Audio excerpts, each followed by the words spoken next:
አሰላሙ አሌይኩም ወራህመቱላሂ ወበረካቱ። ውድና የተከበራችሁ ዩቱብ ተከታታይ ውድ እህት ወንድሞች፣ ውድ ኢትዮጵያኖች በሙሉ ሰላም ሰላም ብያለሁ። እንዴት ናችሁ? ደህና ናችሁ ወይ? እኔ ያለው አልሐምዱሊላህ ሰላም ነኝ። ዛሬ ይዤላችሁ የመጣሁት ቪዲዮ የአፋልጉኝ ቪዲዮ ነው። አፋልጉኝ ይላል ራሱን እና የስደት ነገር ከባድ ነው። ስደት የወጣ ሁሉ አላህ ይጠብቅ። የስደት ነገር ከባድ ነው፣ በጣም ይከብዳል። እናማ ዛሬ ማን ነው 6ኛው ወር ነው አይደል? 6ኛው ወር ነው ዛሬ። የምፈልጋት ልጅ እህቷ ናት ቪዲዮ ስሪልኝ ያለችኝና በቲክቶክም ላስንትልል ገብቼ ነበረ አላስገባኝ አሉና ብቻ መፍትሄ የፈለገች ነፍስ በጣም ተቸኩላለችና እኔ የፈለኩት ቶሎ አስገብተውኝ እንድናገርና ልጅቷ እንድትገኝ እንድትፈለግ መፍትሄ እንዲገኝ ነበር። ከዛ አስገቡኝ ስላቸው እና ሀቢባ ቤት ብጽፍ እጄን ደከመኝ፣ አላስገቡኝም ማለት ነውና መብረቁም ጋር ሂጄ ነገ እሄዳለሁ የነበረ ስሄድ ሌላ ቤት ገብቶ አገኘሁት። እሱ ቤቱን አልከፈተም ነበር በሰዓቱ። እኔም በጣም ተቻኮልኩኝ። መፍትሄ ለማግኘት ነፍስያ ትቸኩላለች ብያቸዋለሁ።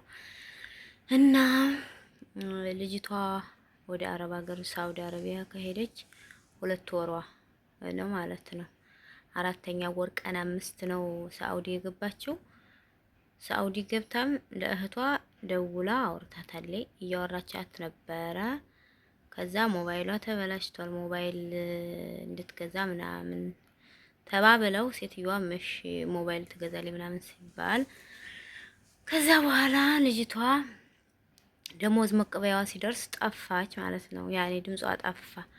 አሁን እንግዲህ 2ኛ ወሯ ድምጿ ከጠፋ እና እህቷ ተጨንቃለች። ባለፈውም እንደውም ቪዲዮ ላይ ታስታውሱ ከሆነ ታች ላይ በፊት የሰራው ቪዲዮ ላይ እህቷ ትፈልጋታለች ብዬ ለእናቴ ደውዬ አውርቻትም ነበር፣ ዱአ አስደርግላትም ነበር።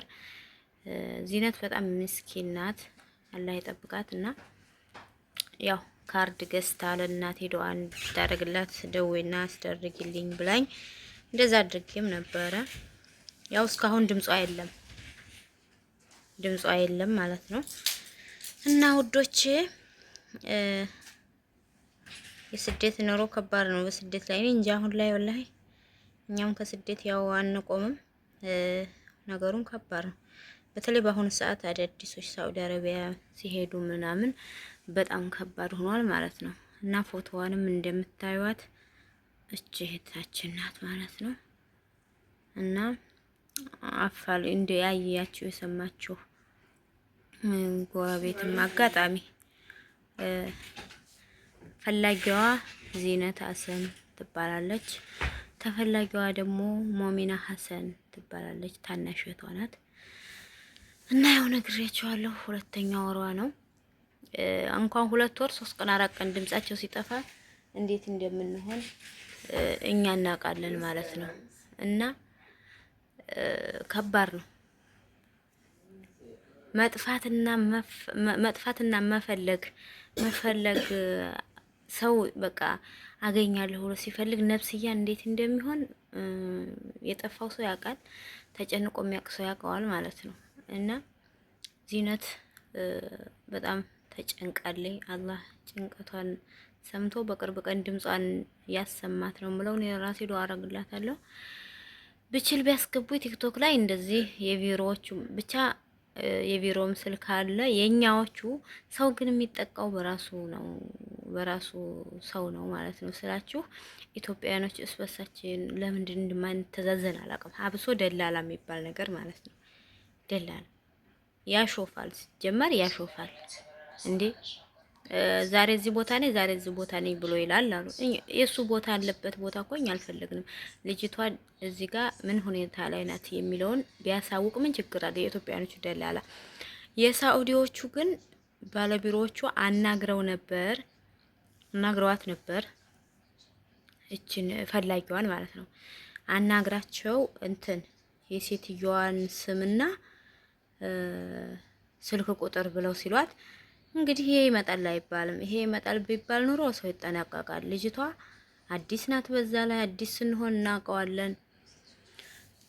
እና እኔ ተስፋ አለኝ አዲስ ስለሆነች ነው ምናምን ብያት ነበር። እችኛዋ ልትረጋጋ አልቻለችም። ያው ታውቁታላችሁ ከባድ ነው እና አዲስ እንደመሆኗ መጠን ያሳስባል በእርግጥ። እና ሴትዮዋ ያው ስልክ ገዛላታለሁ ብላ ነበር። ያው ደሞዝ መቀበያው ሲደርስ የጠፋቸው አይደለ? ያሳስባል። እናማ ከባድ ነው ብቻ እኔ እንጃ። እኔ ባለንበት ሁኔታ ስለምናውቀው ያኔ ሰው ሞባይሏን በእርግጥ ተበላሽቶ ወይም ሳታሰራላት ወይም ሳትገዛላት ወይም ፈርታም ሊሆን ይችላል ልጅቷ። ግን ይህንን ለማወቅ እንዴት ነው የአረቦቹ ሳውዲ አረቢያ ያሉት ቢሮ ያላቸው እነሱ በደንብ ሲያናግሩ የኛ ሀገሩ ብሩን ከተቀበለ ከበላ በኋላ እንዲሁ ደላላ የሚባል ነገር ለምንድን ነው እውነቱን የማይነግራቸው? ለምን ልጅቷ ጠፍታለች፣ ድምጿ ልጅቷ እንዲህ ናት እየተባለ አይ ዛሬ እንትና ነኝ ያለሁት፣ አይ ዛሬ ቦሌ ነኝ ያለሁት። እንዴ ማን ጠየቀው ሲጀመር የሱን ቦታ? እንዴ ሰው ተጨንቋል።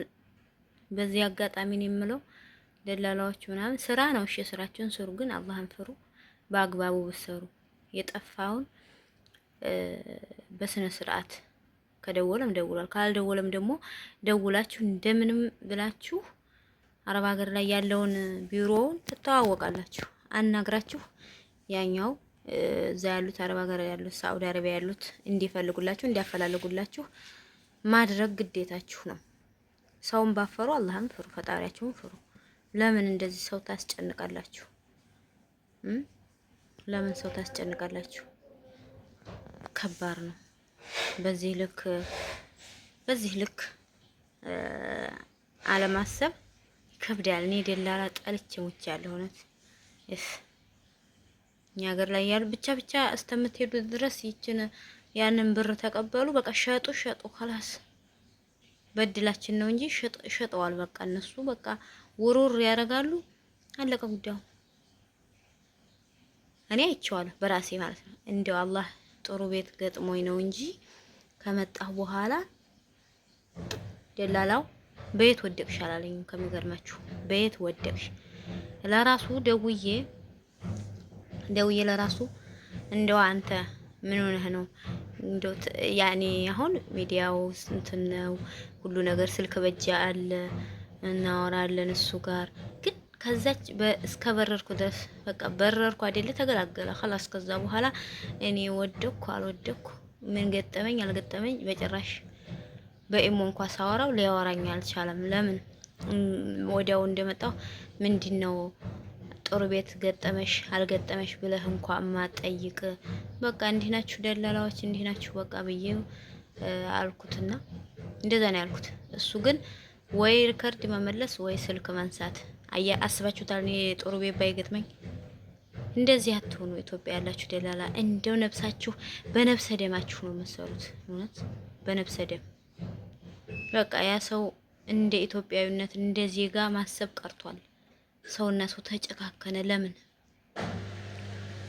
ለምን እንዴት እንደሚሆን አላውቅም። ብቻ ሁላችሁም እህት ወንድሞቼ በዱአችሁም ሼርም በማድረግ እስኪ ተባበሩን። ሼር በማድረግ ራሱ እኮ መተባበር ትልቅ ደረጃ ነው። ሀታ ለሀቢባ እንዲደርስ ሼር አድርጉልኝ። ትናንት አላስገባኝ አለች። ለምን እሷ ጉዳዩ ከባድ መሆኑን እኔ ነኝ ያስኩት አይደለ? እሷ ግን ብዙ ሰው ስለሚበዛባት ብዙ እያስተናገደ ስለሆነ እንትን ሊደርሰኝ አልቻለምና ልጅቷ ተጨንቃለች። እህቷ ባክሽ ቪዲዮ ስሪልኝ፣ ባክሽ በቲክቶክም ጠይቂልኝ ብላኛለች። ጉዳዩ ለሷም ብቻም ባይሆን እኔም ሀቅ አለብኝ፣ የመፈለግ ሀቅ አለብኝ አላህ ጋር ማለት ነው። እና ቢያስገቡኝ ቲክቶክ ላይ አፈላልገላታለሁ የራሴውም ሀቅ ስለሆነ እና እንደዛ ነው።